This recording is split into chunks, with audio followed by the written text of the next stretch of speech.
And we are here at AEGC and I am thrilled. We've got Cam McCuaig from BHP. Thank you for chatting to me, Cam. Fantastic. Thanks very much for having me here. It's awesome. I always love when we get to catch up. It's always such a privilege. So you are one of the standout keynotes for AEGC this year around disruption and discovery. I was really curious what some of the key takeaways were from your talk. Well, look, what I was really trying to put across was, number one, the history of discovery versus the history of consumption, how the industry really isn't keeping up with demand, and the fact that if you look at the past, when we've really managed to disrupt the discovery curve and have a wave of discovery, it's always been that key technology packages have come together. And so the question is, what's the next package that comes together that's going to disrupt the industry discovery rate? Right? And for me and for BHP, there's three foundational aspects to that. One is really applying mineral systems in anger, right? Because that's really the way to give us better predictive power as discoveries get deeper, harder.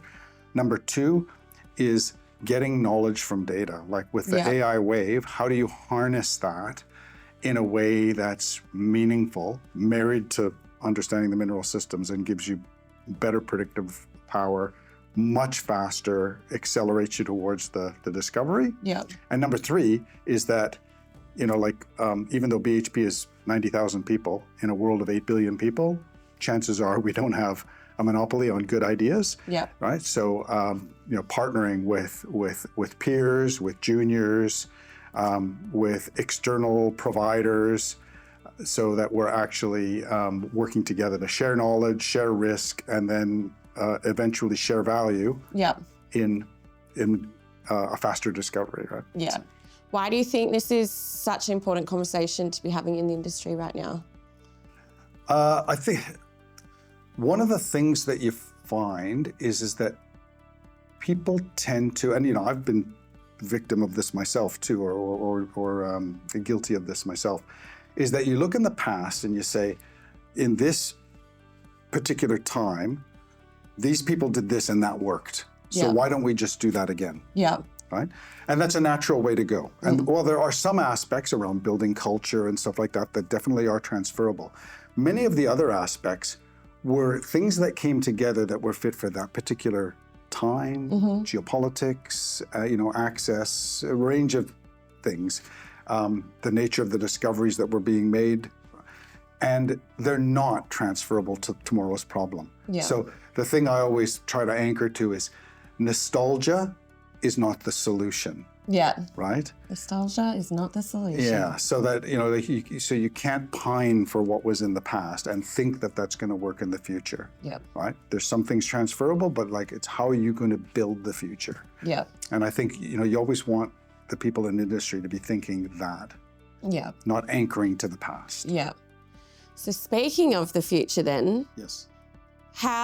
What gets you most excited about mineral exploration, say, for the next decade? I really am excited about just what we can do now with the way we're understanding mineral systems better, and the way we're also driving that understanding. What's the research that needs to happen to understand it better? And then when we, like I was just talking about, when we harness that with what we can do with data now, and AI is amazing, and the speed that it's going at. Like if you would have asked me 5 years ago, I was a healthy skeptic. You know, and now I'm a convert.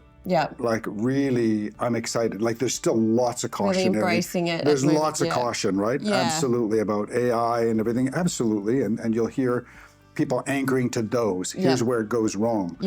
But let's focus on where we can get it right. And it is like super exciting. And even though discoveries are harder, we're going to have to need higher quality. You know, I think we could be on the cusp of a golden age here of discovery again. It'd be great. Yeah. So I'm excited. That is exciting. Yeah. And so leading into the golden age of discovery, I know BHP are big supporters of trying to get more discoveries and supporting industry. And Explore has just opened up for the next round. It opened up yesterday, yeah. Opened yesterday. Yes, So September. register now. Yeah, Yes, get definitely. registering. What are some major highlights from Explore? Yeah, well, when Explore started, it was more about how do we get leverage? You know, we've got BHP's one of the world's largest mining companies. Yeah. It's got a large exploration arm, but like I say, in a world of 90,000, or we've got a village of 90,000 people basically around the world in BHP. But in a world of 8 billion people, chances are we don't have a monopoly on good people, good ideas, right?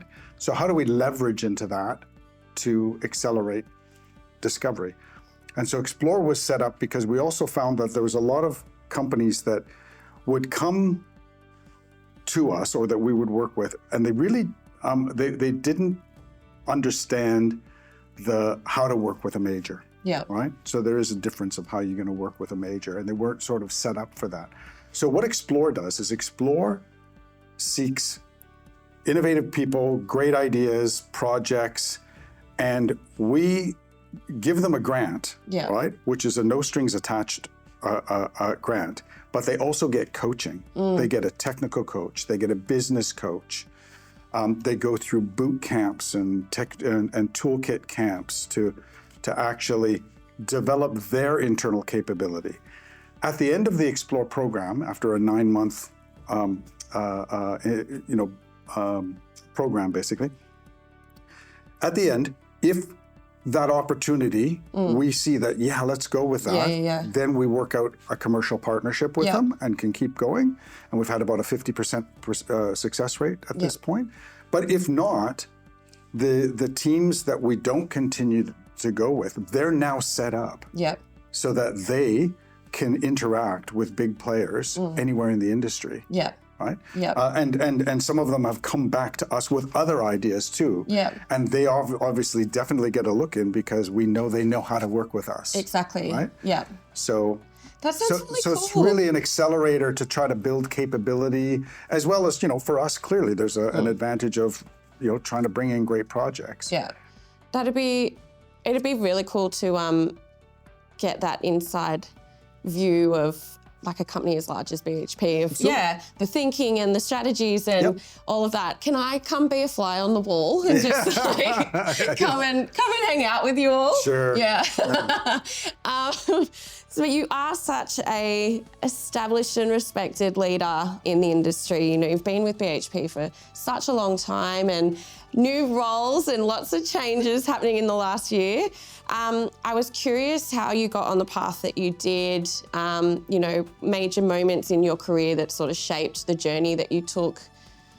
Well, I've been a geologist almost all my life. As a kid, dinosaurs and disasters kind of got me into it, right? Which I think is a fairly common thing. But in career, without design, actually, I lucked out in having great mentors.